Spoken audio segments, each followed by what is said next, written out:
Hey guys, thank you for clicking onto this video.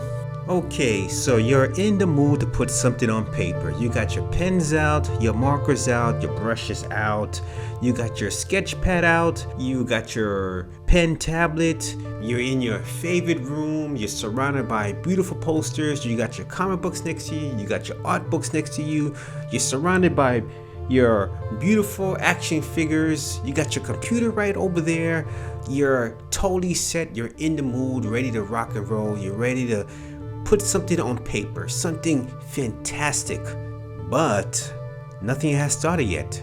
You're kind of stuck right now. You're kind of wondering why I'm not busting anything out on paper. There got to be something wrong. Actually, there's nothing wrong. This happens to everybody, you know? And sometimes you're wondering, how can I overcome this? Well, these things do happen.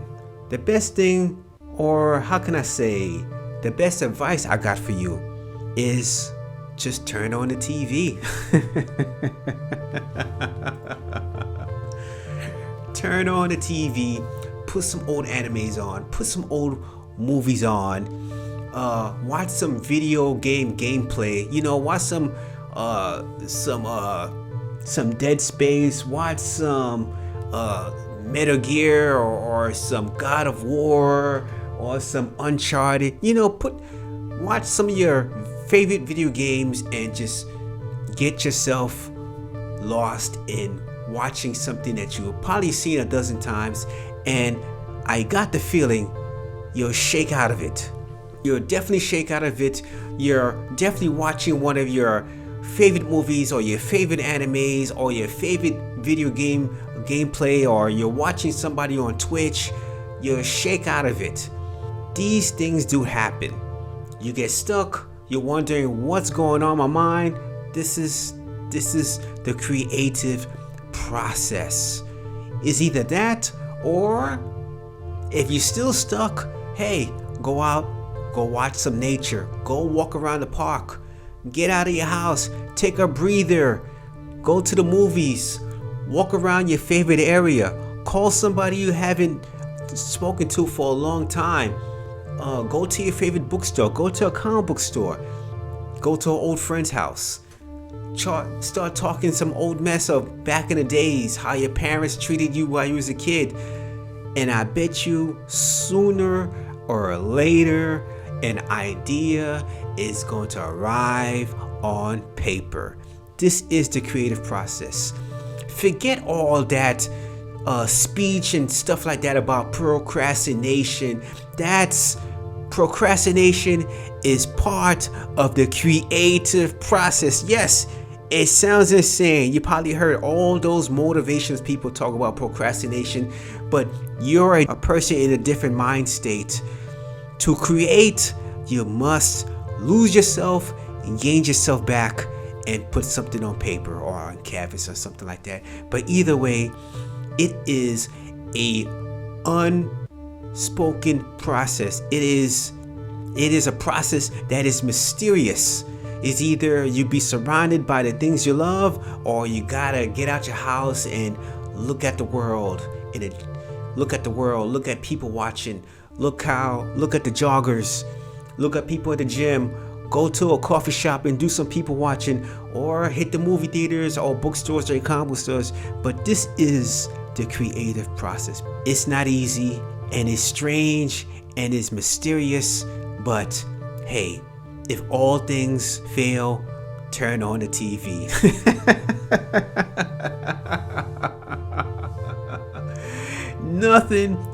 This works for me every single time.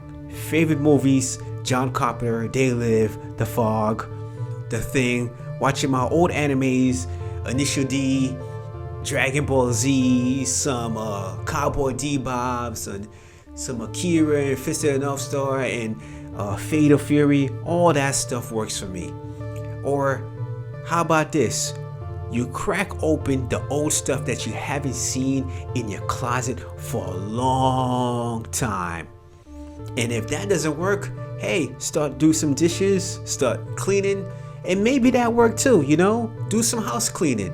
You never know.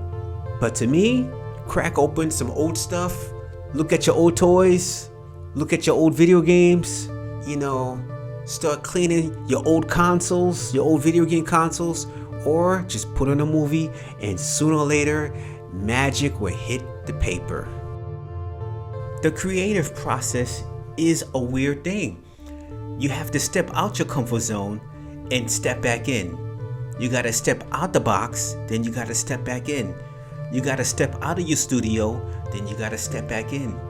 You gotta step into a crowd of people, examine, observe, and take notes, and bring everything back to your place of comfort to craft what you want to make. It's a weird process. And this thing, it does take a lot of skill, but most of it is based on your observation and crafting it into a certain style that you're comfortable with. You can't put this thing on automatic.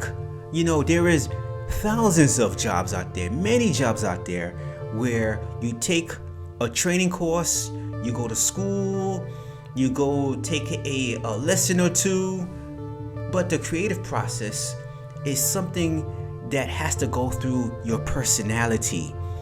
It has to go through a certain outlook of life, of what you see. It has to go through you before it hits the paper. Isn't that weird? It has to go through you before it hits the paper. It has to go through your soul. It has to go through your being. It has to go through all the stuff that you collect in your life. Then it hits the paper. You can't put that in automatic. You can't punch a clock on that. No. This is all through your eyes, all through your style, all through your perception of life. Why you think there are so many styles? Why you think there are so many ways of looking at art? There is many artists I like. Yeah, they all draw the same muscular dude. They all draw the same robots and ninjas and samurais, but they all do it in a certain way that goes through their being to put it on paper. Isn't that kind of weird? But this is the creative process. Before something lights up in your head, you gotta check out a whole bunch of people's work. You gotta and realize that they are kind of copying somebody else, but they're just subtracting what they don't like from that particular artist that they're admiring. So everybody's kind of like doing a little bit of math. They're adding a certain style, but they're subtracting what they don't want to copy. I'm not saying everybody's a copycat, but everybody's have a certain perception of other people's work, and they adapt it and they take it in, but they're just not gonna adapt all of it.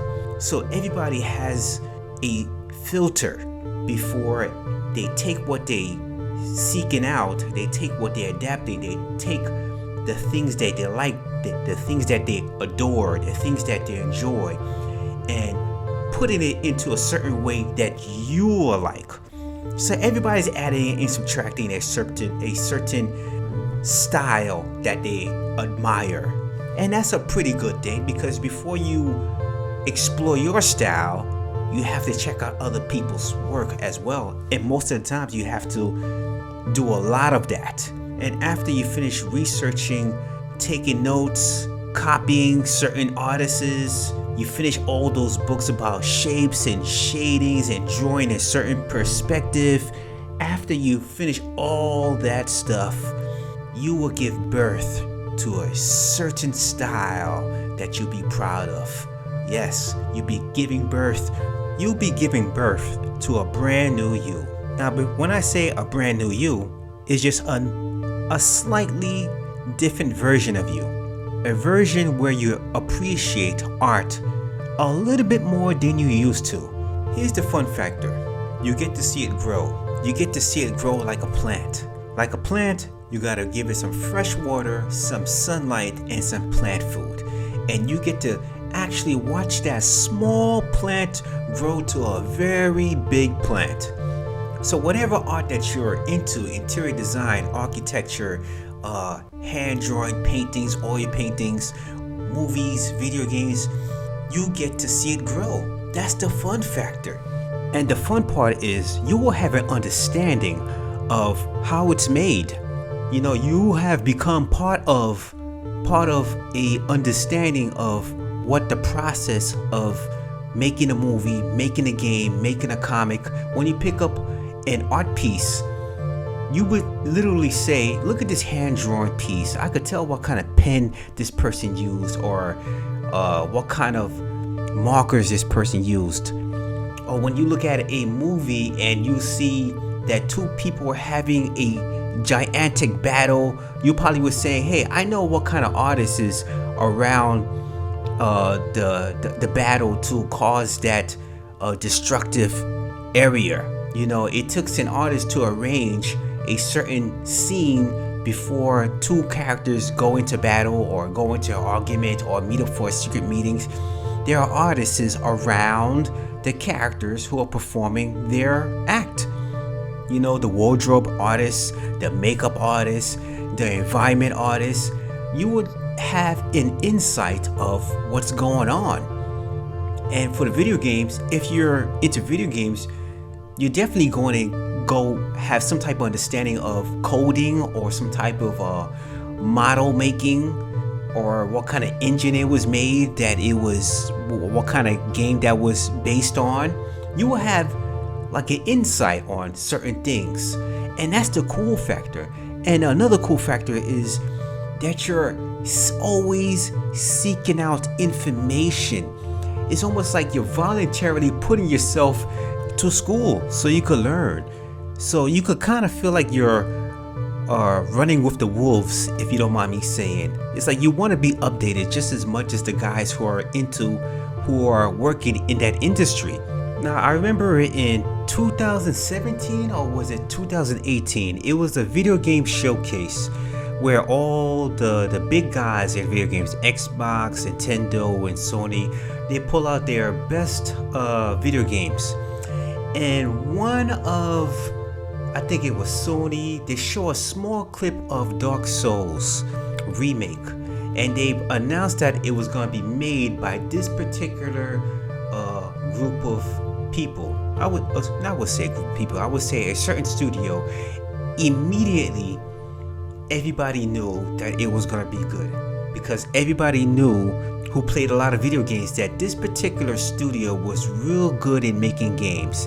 That's just to show you that if you play a lot of games, there's going to be a time that you're going to be into the people who make the games. Who's the best studio? Who's the best talent? Who has the best track record in making a blockbuster game? Sooner or later, the names and the talent is going to hit your head and is going to stick. Say like one of a Marvel character was going to get another movie. Say like Punisher was going to get a movie, and Marvel Studios is aiming for Quentin Tarantino to make that movie. You already know that's going to be a blockbuster hit. Quentin Tarantino has some of the best movies out there, and his direction for Punisher, you already know, is going to be violent and full of action and non-stop bullets flying all over the place. That's his style, so you already know that's going to work. But if they took that director's seat and gave it to somebody who made Birds of Prey or something like that, you already know that's going to be a stinker. You already know it's not going to work out at all. Or if a person who did a movie of Shazam, that's not going to work out. You already know that's not going to be the best direction for that particular character. Even for comics, if you took the X-Men, and if, let's say something ridiculous, say like a person who just retired from writing Archie comics, you think you're gonna see Wolverine and Cyclops and Professor X and fighting the Juggernauts again? No, you already know there's gonna be love stories all over the place, and X-Men is not a love story where characters are gonna act like Archie dating Betty and Veronica. It's just not gonna work out. It's gonna be a no-sell. So everybody who has a hobby and digs deep into their hobbies, they already have a certain inside man in a certain industry of how things are going to work out. And that's part of the cool factor. If Hollywood would have made an announcement of they're going to do another Freddy Krueger, Michael Myers, or Jason movie, everybody wants to know who's going to be the director. If they say they're going to make another Avengers movie or another Thor movie or another Hulk movie, everybody wants to know who's the director. If the X-Men were going to launch another X-Men title, everybody wants to know who's the artist and who's the writer. If the guys who made God of War were to make another video game and they say they want to license out the game to another party to make the game, you want to know who's the studio that's going to be lucky enough to get that license, to get that property. You want to know, and you would automatically know if it's going to be a success or a failure. If Microsoft were to give Halo to someone else, you want to know who's gonna work on Halo. What studio is gonna work on Halo? Is it gonna be Platinum Studios or is it gonna be Naughty Dog? I'm just saying it will never be Naughty Dog, but let's just say it'll be Naughty Dog. You would automatically know what studio that will be successful in handling that property. You will automatically know, and that's the cool part of it. You know, anybody who makes a project or announce a project, you will already know if it's going to be a success or not. And that's the cool part of being a nerd.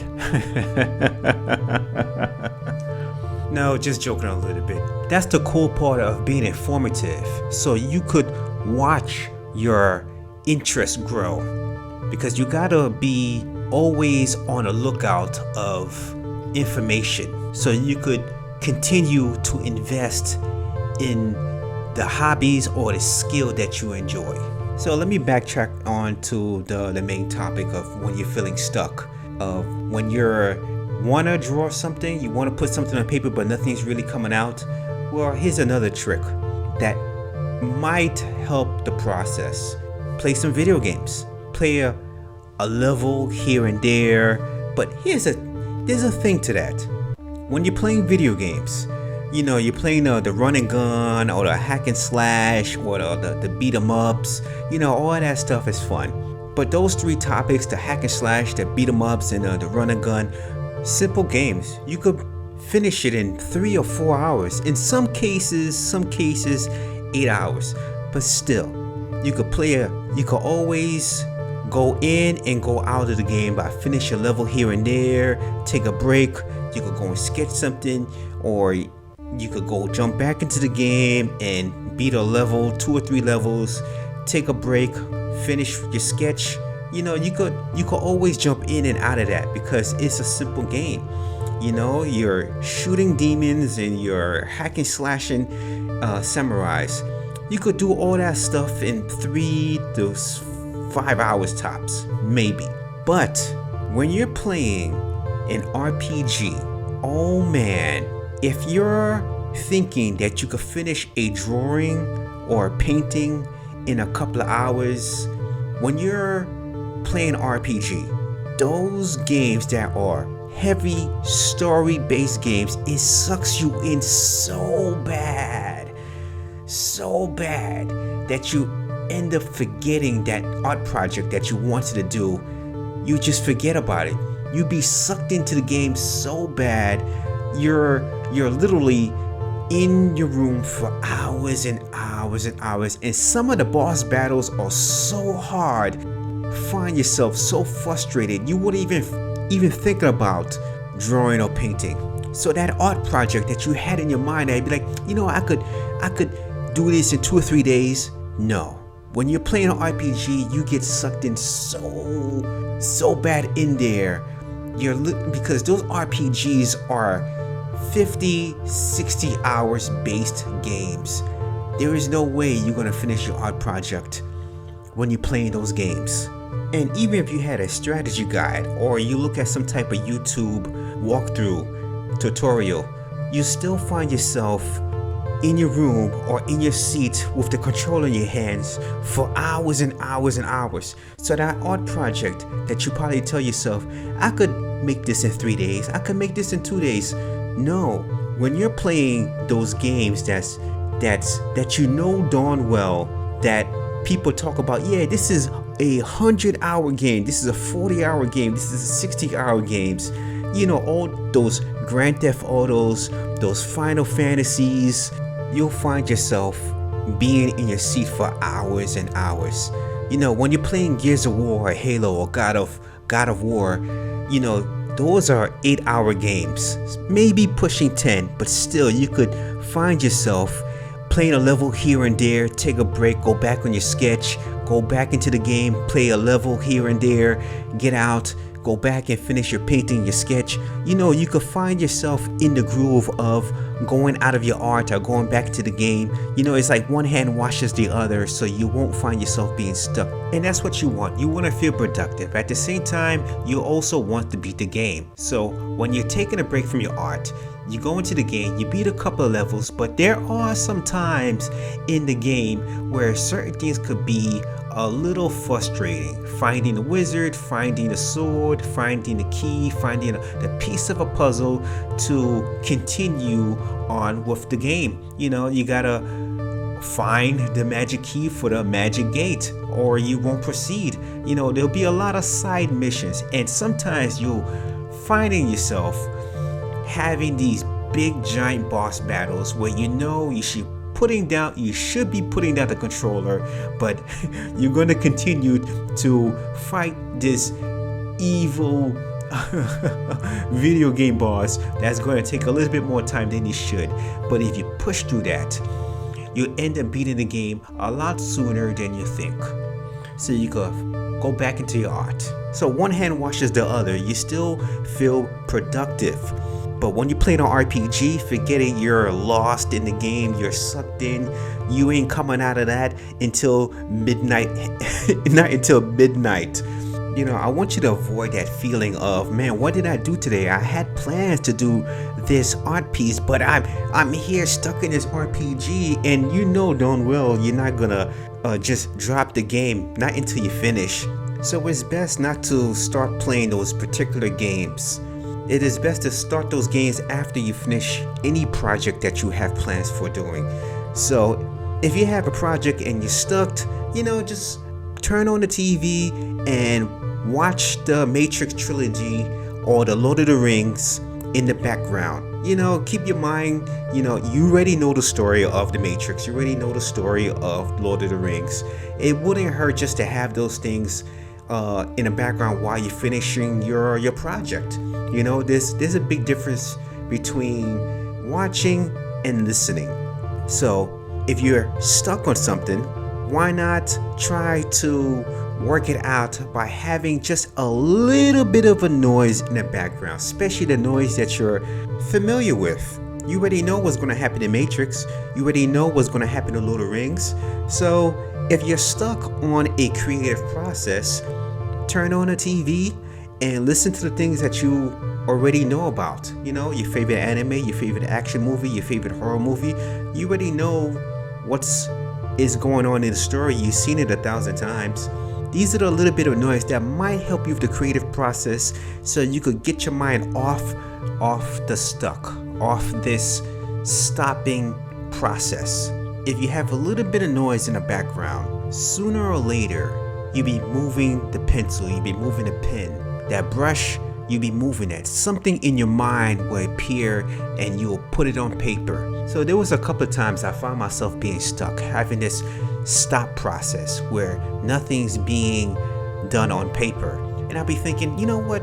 I can't just stay here in my chair wondering why I'm not putting anything on paper. So I put on a couple of animes. I turned on the TV, went into my closet, took a couple of DVDs out, put the animes in, and next thing you know, boom, samurais were coming out. Put in Wind Ninja Scrolls. I put that on. Samurai Babes.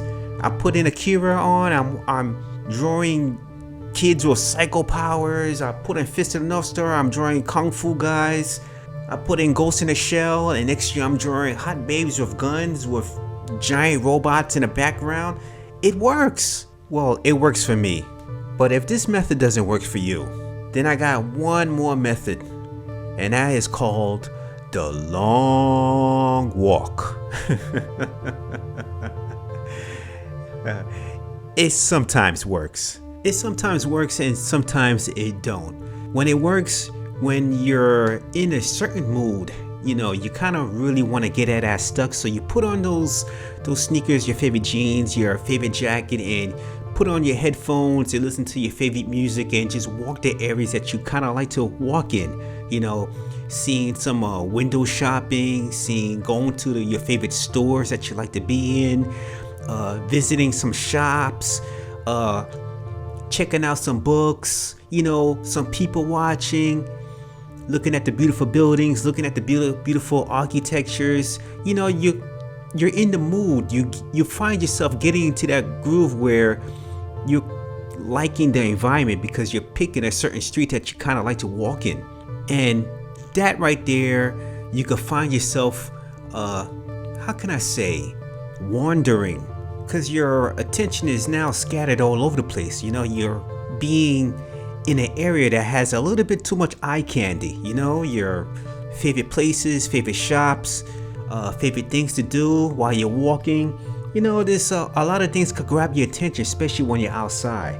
So the idea of getting out of your apartment, out of your studio, could be a good idea to refresh your mind. You know, going to your favorite areas to walk in, going to the park to get some fresh air, look at the big trees, look at nature, going to a library, you know, maybe a gym, you know, hit the treadmill, pump some weights, anything to refresh your creative spirit. Whatever it takes, do it. Watch a movie, go get some popcorn, go outside, go get your favorite burger, something, anything to refresh yourself. So when you come back to your studio, to your apartment, to your drawing table or your drawing tablet or computer desk, something's gonna land. You know, you gotta get that airplane off the track, let it fly a little bit, and when it lands, you're gonna love the landing. So it's a good thing to once in a while just take a hike. Just go take a hike, and maybe something cool will happen on paper. Now here's one last thing that might work. If all things fail, that you're still stuck, then a quiet room will probably be the best option. Well, not too quiet. I would say, you know, go one of those YouTube's videos where you see nothing but mountains and clouds and space, you know, some trees and forests with a little bit of soothing music.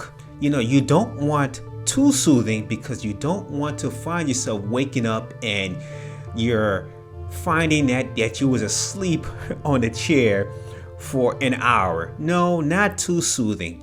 But if you pick the right music, just enough where you could stay awake and have a calmness in you, maybe an image will pop up. Maybe that will happen.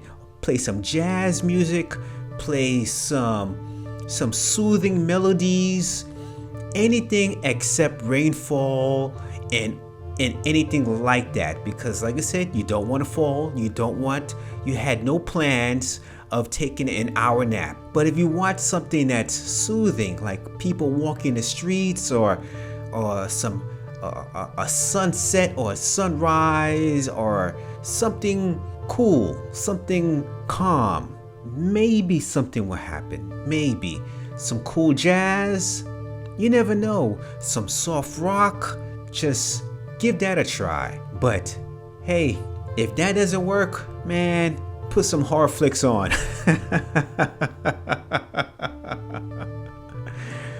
Turn on a TV and just flip through the channels and maybe something will happen. Something that will spark your attention that will lead to a great idea.